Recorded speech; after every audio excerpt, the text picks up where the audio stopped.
frutificar, Senhor. Venha produzir muito fruto, a 30, a 60, 100 por um, para a glória do nome do nosso Senhor Jesus Cristo. Diga glória a Deus, igreja. Diga amém. Meu irmão, minha irmã, em nome de Jesus, aos que assistem esse vídeo também, sejam bem-vindos ao YouTube, ao canal da igreja. Meu amado, a vocês que estão presentes aqui nesta manhã, nós precisamos conversar sobre algo que precisa ser mais pregado nos altares e nos púlpitos da igreja, das igrejas como um todo. Porque muitas das vezes a gente traz a parte mais bonita da história. Sabe, eu escrevendo essa mensagem, pedindo direção ao Espírito Santo para preparar essa mensagem, algo me vem à mente. Os pastores como um todo, principalmente das grandes denominações, das grandes igrejas, eu não acredito que eles não tenham a plena noção do que a palavra na sua raiz, na sua essência representa. Eles têm essa noção. Porque não sei se você sabe, mas a gente é imensamente influenciado pela tradição greco-romana. Sabe, meu irmão, minha irmã, a tradição greco-romana, o estudo da palavra na linha greco-romana, ele ainda faz com que a igreja sofra grande influência. E uma das coisas que nós devemos, sabe, tirar desse estigma, desse ponto de intersecção onde você não pode avançar, onde você não pode falar, a gente precisa quebrar certos paradigmas, igreja. E o assunto que eu trago nesta manhã é o inferno, o Guiena. O Guiena existe, o inferno é mais real do que a gente imagina. Só que do jeito que tem sido trazido essa mensagem, ou trazida essa mensagem aos altares, muitas das vezes a gente não consegue ter uma visão como um todo do que representa a condenação na eternidade. Igreja. E por conta dessa grande influência que a gente sofre, cultural e teológica, é que a gente muitas das vezes não consegue entender a forma que Jesus apresentou o inferno para a igreja. Por favor, já deixa aberta a sua Bíblia numa passagem muito emblemática, muito conhecida, Lucas 16, 19 ao 31, vai falar sobre a parábola do rico e do mendigo. Quem não conhece essa passagem, né, meu irmão, minha irmã? Essa mensagem sobre o rico e Lázaro, Lucas, já deixa aberto, por favor. Eu só peço que você não inicie ainda, por favor, a leitura, porque nós vamos ler juntos. Antes eu preciso trazer algumas notas para você. Eu preciso, e eu me esforcei, igreja, ao máximo para lançar luz sobre esse tema. Como eu estava falando, muitas das vezes os pastores, as denominações preferem não mexer em certas coisas que já estão muito estabelecidas, muito enraizadas no seio da igreja evangélica. Os reformadores, ontem as meninas falavam sobre isso, elas estavam falando sobre um monte de coisa que eu vou pregar hoje. Eu falei, e eu só ouvi naquela, eita Deus, elas falando, eu só, está na mensagem, isso, está na mensagem. Eu não falo para elas qualquer mensagem, elas recebem como vocês aqui. Amém. E o que elas estavam falando, eu falei, está na mensagem. Eu pensando, está na mensagem de amanhã. E meu amado, minha amada, o fato é que a nossa igreja de hoje, ela foi reformada, a gente foi intitulado, por ocasião da reforma, de protestantes, aqueles que não aceitaram mais a imposição da igreja católica romana, que foi por muito tempo e ainda é uma das maiores influências religiosas no mundo. Os presidentes de muitos países buscam a bênção papal, consideram a autoridade máxima. E aqui eu não quero diminuir, aqui eu não quero, sabe, meu irmão, minha irmã, não é essa a ideia. O que eu quero é mostrar para você que muitas das vezes, por essa influência greco-romana, teológica e cultural, a igreja evangélica não consegue ter uma visão do todo, do que Jesus quis trazer através da sua mensagem. E eu já aproveito para te falar e para te perguntar uma coisa: a origem de Jesus, qual que foi o vocabulário, qual que foi o idioma utilizado por Jesus na ocasião em que ele passou sobre essa terra? Você sabe? Alguém falou ali, aramaico. Sabe qual que é a língua nativa de Jesus? Qual que é a língua que ele usou para levar a palavra e, consequentemente, para que os evangelistas escrevessem o que ele falou, Mateus, Marcos, Mateus, Lucas, João e Marcos. Sabe qual que foi a influência? Da língua aramaica. Não sei se você sabe, mas aramaico vem de Arã, o quinto filho de Sem. Aí o termo semita ou antissemita.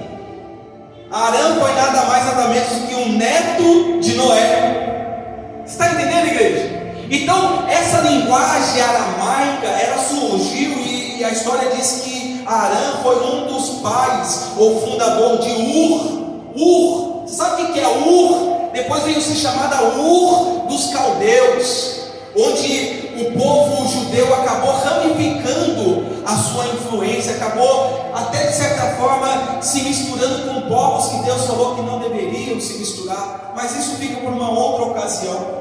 Então Jesus, a sua linguagem nativa era o aramaico, que hoje ainda existe no nordeste de Israel, como se fosse no interior de Israel. A linguagem hoje em Israel é o hebraico que sofreu até uma reforma não muito distante, é o hebraico, mas o hebraico ele é muito semelhante ao aramaico. Por exemplo, o escrito hebraico e aramaico não existe consoantes, não existe vogais, ele é todo estabelecido de consoantes, ele é escrito da direita para a esquerda. Então, meu irmão, minha irmã, é muito lindo a história. Pastor, mas a gente é brasileiro, por que a gente tem que conhecer a tradição judaico-cristã? Se você não entender, igreja, de onde vem, como que foi dito, você não vai entender o que Jesus quis dizer.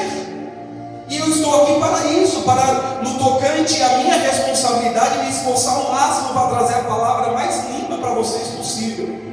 Vocês iriam se assombrar. Eu vou preparar um culto em nome de Jesus, uma mensagem, para você ver o tanto de coisa que a igreja evangélica hoje pratica, que ainda é de muita influência romana, da igreja católica romana. A gente tirou as imagens das paredes, a gente descontinuou a idolatria a imagens, mas a idolatria hoje na igreja evangélica, ela existe outras formas de idolatria, objetos, sabe, coisas inanimadas, pelas quais as pessoas colocam a sua fé naquilo. Pastor, mas os judeus têm a mezuzá. A igreja, é o que eu estou te falando, são tradições que a gente precisa estudar para entender o que está sendo trazido para nós. Então, dito isso, e eu vou dizer mais um pouquinho antes da gente entrar na leitura, quando houve a tradução chamada Vulgata Latina, você sabe o que é a Vulgata Latina? Foi a tradução do hebraico para... Assim, o grego já sofreu uma grande influência na época de Jesus, porque os gregos eram sábios, mas você sabe que os gregos eram um povo místico? Tanto é que é o Pantaleon, que é, sabe, o grego, eles tinham e ainda têm os seus próprios deuses, os deuses do Olimpo grego. Inicialmente, meu irmão, minha irmã, era a linguagem, vamos dizer, como se fosse a linguagem universal, hoje talvez comparada ao inglês, ao espanhol, porque os gregos tinham, os grandes filósofos, os grandes pensadores da época eram de origem grega, então eles vieram para ajudar na tradução da Bíblia, do hebraico, para usar muitos termos gregos mais conhecidos na época. Só que não parou por aí, houve também a tradução da Bíblia para o latino, pelo qual nós somos um povo que está inserido, não um povo latino. E aí, quando houve essa tradução da Vulgata Latina, você sabe por quem que foi feito entre os anos 340 e 420? Por São Jerônimo. É São Jerônimo, que foi lá no concílio que teve em Trento, concílio de Trento. Esse concílio foi feito, foi conclamado para que ali a Bíblia ela fosse traduzida para uma linguagem mais simples, por assim dizer. Só que o que acontece, igreja? Quando você pega os termos hebraicos, aramaicos, muitas das vezes os sinônimos que são utilizados na tradução, que foram utilizados, melhor dizendo, na tradução, eles meio que mitigaram, eles meio que contemporizaram certas palavras. Pastor,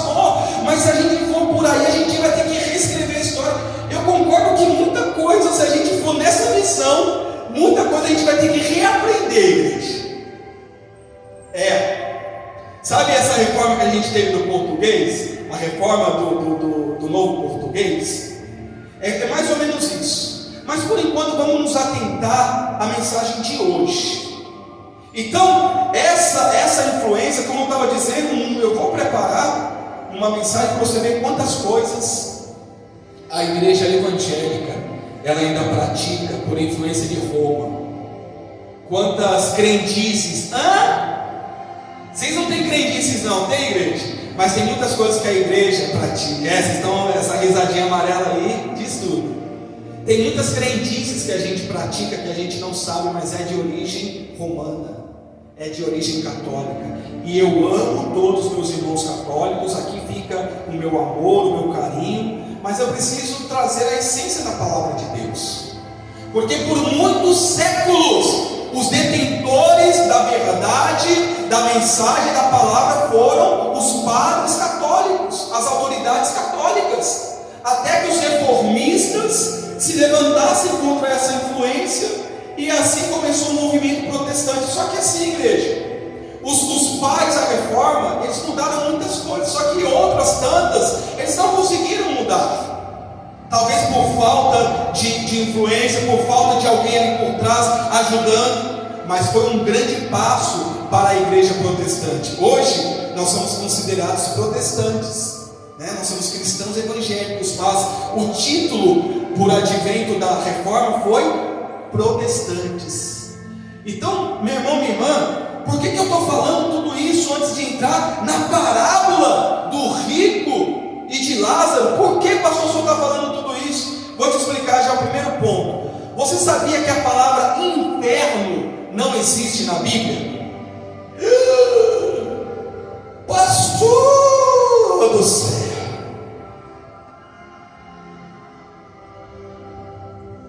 A palavra inferno, eu vou te explicar de onde ela vem, quais são as comparações que a palavra inferno ela existe para a palavra origem, no significado da condenação. E eu não quero dizer com isso que você vai parar de falar quando você tiver que comparar uma condenação. Você não vai parar de falar inferno, mas é preciso que você entenda. Por isso que eu falei, existem certas coisas que às vezes eu falo, Senhor, será? Senhor, é isso mesmo? Senhor, é isso que o Senhor está me pedindo? É isso que o Senhor está me instruindo? Tem vezes que eu me encontro brigando com Deus, igreja, brigando, Senhor, mas isso é difícil de trazer para a igreja, isso é um tanto desafiador de trazer para a igreja. Eu posso ser taxado como um herege, como, não, meu irmão, minha irmã, eu não quero ser taxado, e você vai ver na Bíblia o que de fato acontece, que a condenação é real, que o fogo que não se apaga, que o verme que não morre é real. E a gente precisa trazer o outro lado para a igreja, porque é muito cômodo trazer a salvação, agora também tem que falar da condenação, igreja. Eu preciso alertá-los do outro lado, do que pode acontecer do outro lado. Primeiramente, para você não ir para lá. Faça assim com a mão, quem quer ir para lá? Vigia. Vigia. Ninguém quer ir para lá. Ninguém. Nós não queremos ir para lá. Mas existem condições para a gente não ir para lá.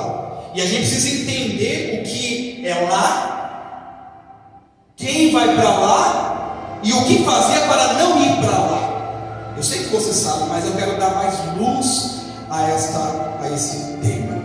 Amém? A gente não vai ler ainda, igreja, mas olha, ouça. A palavra inferno não existe no idioma original da Bíblia. O inferno, no latim inferno, que significa as profundezas ou mundo inferior. Ouça, a origem do termo inferno é latina, que significa profundezas, como eu disse. Ela é mais comparada ou origina-se da palavra pré-cristã inférios, que quer dizer lugares baixos, onde as almas estariam vagando, por assim dizer. A ideia do fogo e tormento associado à palavra inferno ganhou mais força por volta do século XIV. Olha só, pastor, mas a minha tradução de João de Almeida traz o inferno, sempre traz, a minha também. Você não vai parar de ler a palavra inferno, na sua tradução. Mas você precisa entender. É isso que eu quero fazer. Quero fazer você entender que a palavra, o termo inferno, ele surgiu por volta do século 14, 6, 7 séculos atrás. E como que surgiu essa palavra, pastor? Como que ela se originou? Ela veio de uma obra clássica de um autor italiano chamado Dante Alighieri, que foi uma peça que ele escreveu chamada A Divina Comédia. Olha só, igreja, é história. Ei, não brigue com a história. A gente não pode brigar com uma história. Por isso que eu quero dar luz a essa mensagem. A palavra inferno, ela ganhou força e se potencializou por advento de uma peça escrita por Dante Alighieri, que era um escritor, um autor italiano. E essa peça, qual que é o resumo dessa peça? Ela mostrava o que ela reforçava? Pessoas boas estão do lado da tranquilidade, e pessoas más estão do outro lado sendo castigadas, porque ela não obedeceu, porque ela não era boa, porque ela não era isso, porque ela não era... É isso que essa obra, apesar de não ter lido, tá, igreja? Eu quero deixar claro, eu não li a obra na íntegra, eu até tentei ler, mas não consegui. Mas eu acredito profundamente nisso, porque eu pesquisei muito antes de escrever isso daqui para vocês. Eu tenho fontes disso daqui para vocês, amém? Amém. Então, a palavra inferno caiu no gosto, até mesmo, sabe, caiu tanto no gosto que foi elogiada pelo Papa. Você sabia que o Papa Francisco elogiou essa peça, a Divina Comédia? Então, o que a igreja fez com isso? A palavra inferno é o que mais arremete ao sofrimento eterno. Mas veja que a origem latina dela quer dizer lugares baixos, lugar de morte. Eu vou usar mais 4 termos aqui para você entender ao qual ela mais se aproxima: um hebraico, um grego, um hebraico, um grego, e tem um outro bíblico aqui também, 2 bíblicos que são mais da origem da Bíblia, aramaico. Amém? Então essa peça, ela potencializou isso, ficou muito bom para colocar na vitrine. Inferno, condenação, inferno, ok. Inferno é lugar de condenação, disso a gente não discorda, mas a origem dela a gente precisa entender. Então essa peça chamada Divina Comédia, essa expressão, ela caiu no gosto popular, ela foi elogiada e ela foi colocada na vitrine. Amém? Agora, meu irmão, minha irmã, esses 4 termos, olha os 4 termos para você entender o que mais se aproxima daquilo que nós estamos tratando como condenação da alma. Ei, não é brincadeira. Eu posso cair aqui, eu posso expirar aqui e morrer agora. A morte não manda recado. E a gente precisa entender o que significa, o que é esse lugar, a que foi comparado quando Jesus Cristo trouxe a mensagem da palavra de salvação e de condenação. A primeira palavra que eu quero tratar com vocês aqui é uma palavra hebraica chamada Seol ou Sheol. Quantos já ouviram a palavra Seol e associaram ao inferno? Pois é, a palavra Seol ou Sheol, você veja que interessante, né? Apesar de que o hebraico, o aramaico não tem vogais, a pronúncia tem. Olha que interessante, né? Quando você vê lá o pentagrama divino do nome de Deus, né, Y, H, aquela sequência de 5 consoantes, ela é soada como Yahvé, ela é soada com uma vogal, mas é no popular da fala, não da escrita. Então Seol ou Sheol é uma palavra hebraica que se arremete, ela é citada 66 vezes na Bíblia. O salmista declara: minha alma está no Seol. Você acha que o salmista quer estar no inferno? Não quer. O salmista diz: a minha alma desceu ao Seol. O que é o Seol, igreja? Aqui o Sheol, a tradução, refere-se simplesmente à sepultura ou cova. Olha só, o Sheol, ele remete à sepultura, cova, local onde se enterra o cadáver, profundezas. Sheol é um termo encontrado apenas na Bíblia hebraica, sem ideias mitológicas, está vendo? Então, quando se diz Seol, está dizendo do local das profundezas, da sepultura, da cova, da morte. A minha alma foi até a morte. Olha só, é um texto, por isso que os salmos, provérbios são poemas, são líricos, porque ele está num desespero tão grande que a oração dele declara: a minha alma foi ao Seol, Senhor, o Senhor me trará do Seol. Olha que forte, igreja, que linguagem poética, mas muito real. Por isso que também Jesus usou muitas parábolas para comparar, para as pessoas entenderem de uma forma mais simples o sentido de tudo. Então Seol é o local da sepultura, da morte, origem hebraica, é muito dita no Antigo Testamento. Quem já ouviu Hades? Hades é o inferno também. Vocês poucas ouviram, mas existe também o termo Hades. Agora o termo Hades, ele é de origem grega, é um termo grego, igreja. Ele é um termo equivalente a Seol, ao Sheol, que também significa sepultura ou cova. Agora veja só, que interessante. Como eu disse, o grego possui influência mitológica. Você sabia que havia o deus Hades, que é o deus da morte, o deus das profundezas?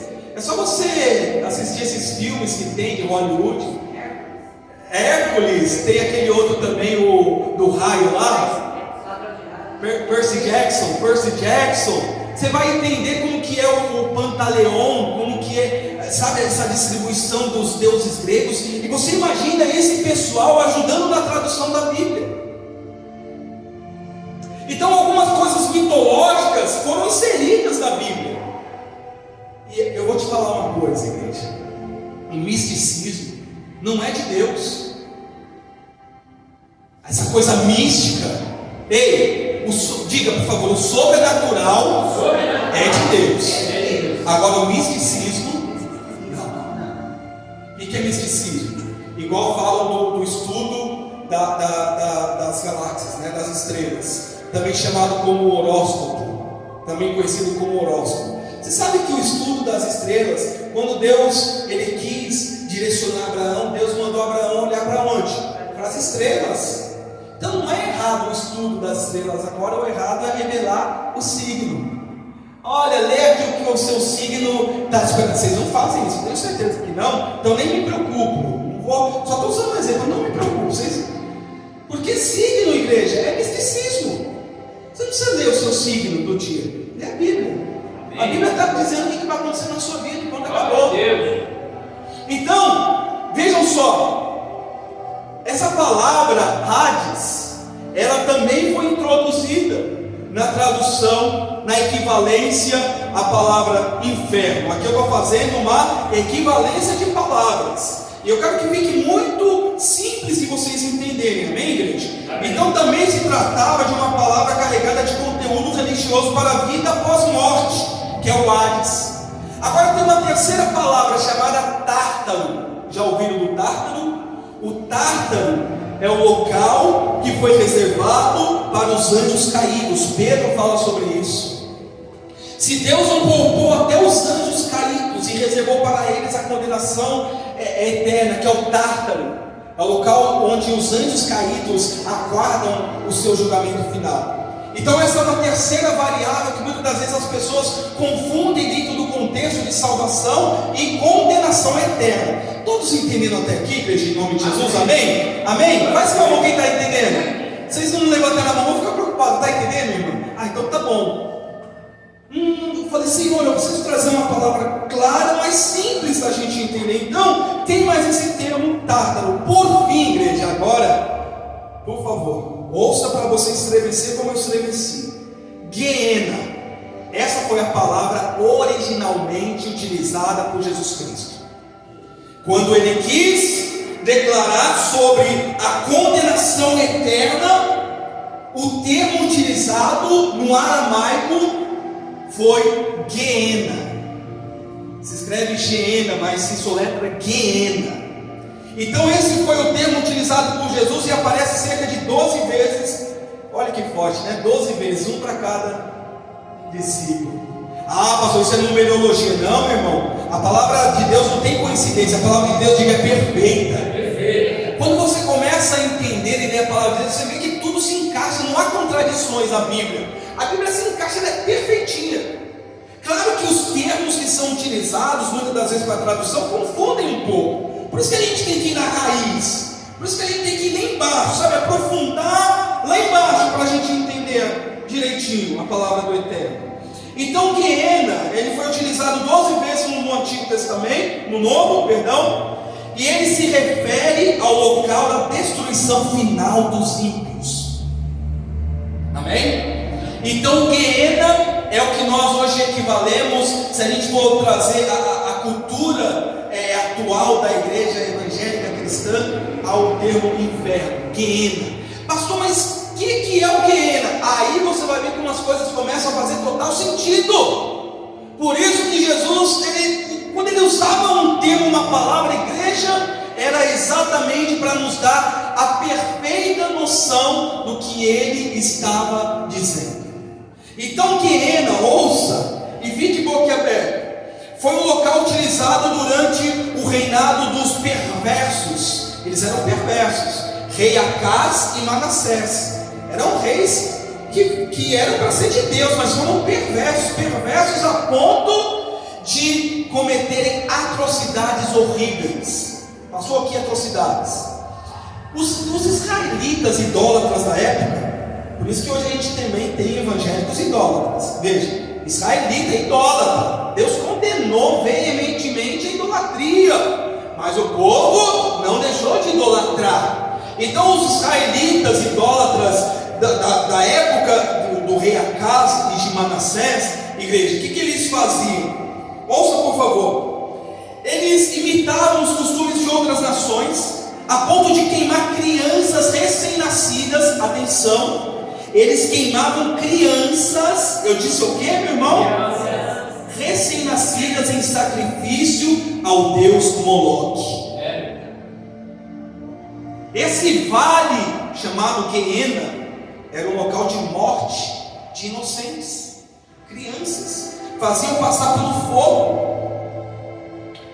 Então, eles cometiam abominações a esse deus cananeu e amonita chamado Moloque. Eles copiavam as tradições dos povos pagãos. Está vendo? Que simetria que a gente tem olhando para os tempos de hoje. A gente tem que tomar cuidado para a gente não incorrer ao Guiena. Então esses reis, eles copiavam essas tradições idólatras, e ele chegou a ponto, meu irmão, minha irmã, Manassés, de queimar os seus no fogo. Queimou os seus próprios familiares no fogo, em sacrifício ao deus Moloque. Acabou não? Historicamente, Guiena, ele está, eu assisti esse vídeo, ele está no Vale de Inom, chama Vale de Inom. O Vale de Inom. Eu vou dar mais informações sobre ele. Ele fica fora das muralhas de Jerusalém. Amém? Então, Guiena, ou Guiena de fogo, é o lugar da punição futura. Este vale era usado como depósito de lixo, onde se lançavam os cadáveres de pessoas que eram consideradas indignas ou indigentes, restos de animais e toda outra espécie de imundície. Usava-se, olha só porque que Jesus falou, usava-se enxofre para manter o fogo aceso e queimar o lixo. Quando descontinuou o sacrifício de inocentes, feito por Acaz e Manassés, então aquele lugar se tornou amaldiçoado.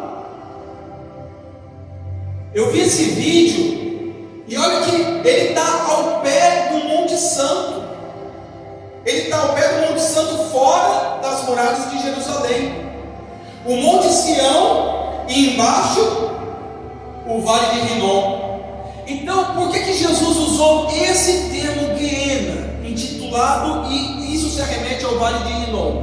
Quando os sacrifícios de inocentes cessou, o que eles faziam nesse local, nesse Vale de Rinom? Eles levavam os mortos há um indigente, há alguém que foi apedrejado, alguém que foi indigno, alguém que foi condenado e não é merecedor de uma sepultura, eles jogavam nesse vale. Olha que pode, igreja. Era um lixão de restos mortais a céu aberto. Animais, lixo, cadáveres de pessoas indignas eram lançados nesse local. E esse local ele estava sempre queimando. Eu vi esse vídeo nos tempos de hoje, não está mais. Mas a sensação, igreja, é de desespero de olhar aquele lugar.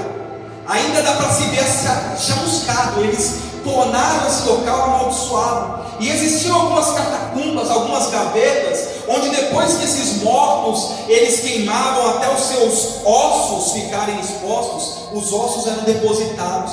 Era um crematório céu aberto, imagina só. Está vendo? Por que Jesus, por que a tradição, por que a palavra, por que historicamente o inferno, o Guiena, o local de condenação é comparado ao Guiena, ao Vale de Rinom? Porque é onde aqueles que não mereciam eram lançados para queimar. Agora você imagina, porque a gente está falando de segunda morte. Igreja, meu Deus, 10 da manhã, igreja. Eu vou terminar essa mensagem semana que vem. Ou eu vou precisar de mais meia hora. O que vocês acham melhor? Posso terminar essa mensagem? Eu me perdi escrevendo essa mensagem. Eu viajei e estou me perdendo aqui também. Mas é uma mensagem que eu não costumo, trazer assim, dessa forma. Então, me perdoa, vou passar um pouquinho, mas vou tentar acelerar um pouquinho mais. Então, esse local, esse Vale de Rinom, era o local de morte, de restos mortais. E o enxofre, sabe que o enxofre é um elemento químico. E provavelmente o enxofre que era utilizado era de lavas vulcânicas. Então ele é um elemento que sempre deixava aquele local aceso. Por isso que Jesus falou que o lago de fogo ele arde com enxofre, porque ele nunca se apaga. A verme não morre. É forte, igreja. Então esse Vale de Rinom era exatamente esse lugar. Era o local de condenação. Era o local, de sofrimento eterno. Agora rapidinho, lê comigo aí, por favor, agora Lucas.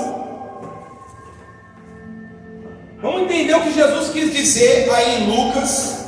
Amém? Amém. Olha o que ele quis dizer na parábola do rico e mendigo. Olha, havia certo homem rico que se vestia de púrpura e de linho finíssimo e que todos os dias se recalava esplendidamente. Tinha muita condição. Havia também certo mendigo chamado Lázaro, coberto de chagas, que jazia à porta daquele e desejava alimentar-se das migalhas que caíam da mesa do rico. E até os cães vinham lamber-lhe as úlceras. Aconteceu morrer o mendigo e ser levado pelos anjos de glória para o seio de Abraão, aleluia.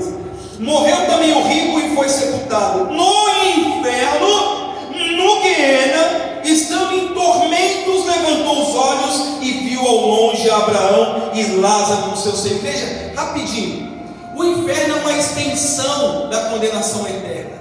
É uma antessala, o Guiena, quem está lá, você vai entender aqui, na continuidade que Jesus está falando, quem está lá não pode, está esperando, já está do lado esquerdo, já é o cabrito que vai ser condenado, porque o que fez ele ser condenado? As atitudes dele em vida. E você vai ver que Jesus não está condenando a riqueza, e sim o modus operandi do rico, que não temia Deus, porque qual que é a base do reino dos céus? Ama a Deus em primeiro lugar, sobre todas as coisas, e ame depois o seu próximo como?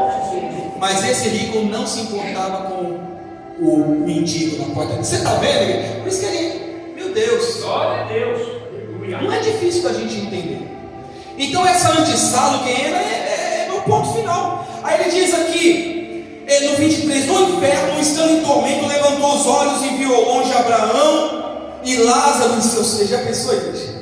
Então clamando disse: Pai Abraão, ou seja, ele tinha cultura judaica. Pai Abraão, tem misericórdia de mim, e manda Lázaro que molhe em água a ponta do dedo e me refresque a língua, porque estou atormentado nesta chama que não se extingue, que não se apaga. Não é brincadeira. Disse, porém, Abraão: Filho, lembra-te de que recebeste os teus bens em tua vida, e Lázaro igualmente os males. Agora, porém, ele está aqui consolado, tu em tormentos, e além de tudo está posto, o que, igreja? Um grande abismo entre nós e vós, de sorte que os que querem passar daqui para vós outros, que ninguém quer com certeza, não podem, nem os que estão aí com você sofrendo podem passar para cá. Então replicou: Pai, eu te imploro que mandes a minha casa paterna. Olha, você vai ver o misticismo desse homem. Porque tenho 5 irmãos, para que me seja testemunho, a fim de não virem também a este lugar. Respondeu Abraão: eles têm Moisés, eles têm a Torá, eles têm os profetas, ouçam. Mas ele insistiu: não, pai Abraão, se alguém dentre os mortos, olha lá, se alguém dentre os mortos for ter com eles, arrepender-se-ão. Abraão, porém, lhe respondeu: se não ouvem a Moisés e os profetas, tampouco se deixarão persuadir, ainda que ressuscite alguém dentre os mortos. Olha que forte, gente. Está entendendo? O problema dele não era a riqueza, mas o jeito que ele conduziu aquilo que Deus deu para ele. Ele deveria ajudar o Lázaro. O Lázaro provavelmente, você vê que ele, a analogia que Jesus faz aqui, ele ficava à porta do rico. Provavelmente quando o Lázaro morreu, ele foi, seria o que Jesus quis dizer, o corpo dele, olha que pode, ouça o que eu vou falar, o corpo dele pode ser descartado no vale de Inom, mas a alma dele vai estar no seio de Abraão. As atitudes dele fez com que ele fosse para o local de descanso, ao passo que a atitude do rico fez com que ele fosse para o tormento. Chegou lá, igreja, já era, quem me ouve, causa perdida. Senhor, mas ressuscita alguém dentre os mortos, faz uma alma penada se levantar, falar por boca de alguém. Misticismo. Fala. E até coisas piores, cabalísticas, até coisas piores do mundo externo. Falou: não, você recebeu em vida e não soube aproveitar. Vocês estão recebendo, nós estamos recebendo em vida a palavra de Deus. Nós somos o rico espiritualmente, não na condenação, amém, igreja? Nós somos ricos espiritualmente, porque estamos recebendo a unção, a palavra de Deus. A gente não precisa mendigar esse mundo, porque o que Deus tem para nós é muito superior, muito maior do que a gente pode conquistar nesse mundo. Mas se a gente não vigiar, a gente pode incorrer na condenação eterna. Ah, não, pastor, besteira, meu irmão, minha irmã, não podemos brincar com coisas sérias. Eu tenho outras referências aqui, por exemplo, do Apocalipse, lá de 1 Coríntios, onde Paulo fala quem vai entrar nesse lugar. Eu vou colocar na legenda desse vídeo. Por favor, depois, se vocês puderem, entra, pega as referências que eu vou deixar lá e lê, que Deus vai falar no teu coração. Amém. Uma das passagens do Apocalipse é do grande julgamento, quando a Bíblia diz que o Senhor estará no trono. Ele vai julgar um a um. Igreja, imagina! Hoje nós temos mais de 7 milhões de pessoas. A Bíblia diz que Deus vai julgar um a um. Vai abrir o livrinho de cada um. E quem não for achado escrito no livro, não vai entrar na salvação eterna. Aí é justiça, aqui é misericórdia, lá é justiça. Paulo também vai falar na sua primeira carta aos Coríntios: os efeminados não entrarão, os mentirosos não entrarão, os que enganam não entrarão, os roubadores, os adúlteros não entrarão.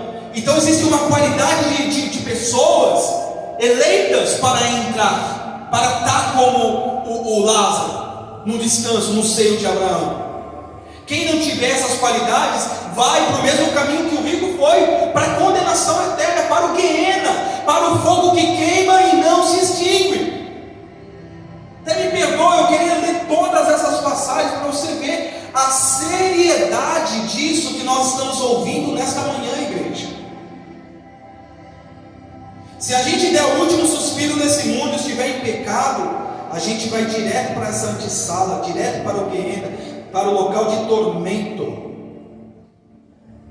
Não há escapatória. Já era. Então, o que fazer, pastor, para não ir para esse lugar? viver a palavra de Deus. Amém. Não posso terminar de outra forma essa mensagem. Viver, talvez, às vezes, passando situações como mendigo, situações de privação, mas não deixando de se alimentar da palavra de Deus. É isso que vai te fazer, isso que vai me fazer entrar nesse local de descanso. Não é a minha gravata, não é o meu conhecimento teórico, não. É a minha vida com Deus. Se diante de tudo isso que eu estou falando eu não me preparar, não adianta. Eu não quero ir para o Guiena. Você também não deve querer ir para esse lugar. A gente vai terminar essa palavra sem palmas, sabe, para a gente sair daqui por essas portas meditando nisso, gente. Sabendo que a tradição quer contemporizar, muitas das vezes o que nos é apresentado é para, sabe, deixar a coisa mais leve. Não tem leveza lá não, ou é fogo ou é descanso, é um ou outro. Ah, eu vou ficar no meio do muro. Não, olha o que o Senhor falou, tem um grande abismo. Não é uma valeta, uma vala que você vai pular, opa, cheguei no local. Não, um grande abismo vai fazer, já faz separação entre o local da salvação e o local da condenação, de forma que quem está aqui não vai, não quer, mas não pode ir para lá, e quem está lá não pode vir para cá. Onde você vai estar? Você decide. Não é aquele programa que existia, não, você decide, é verdade, você decide.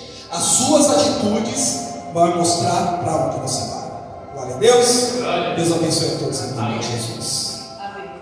Coloque-se de pé, por favor, igreja com fé.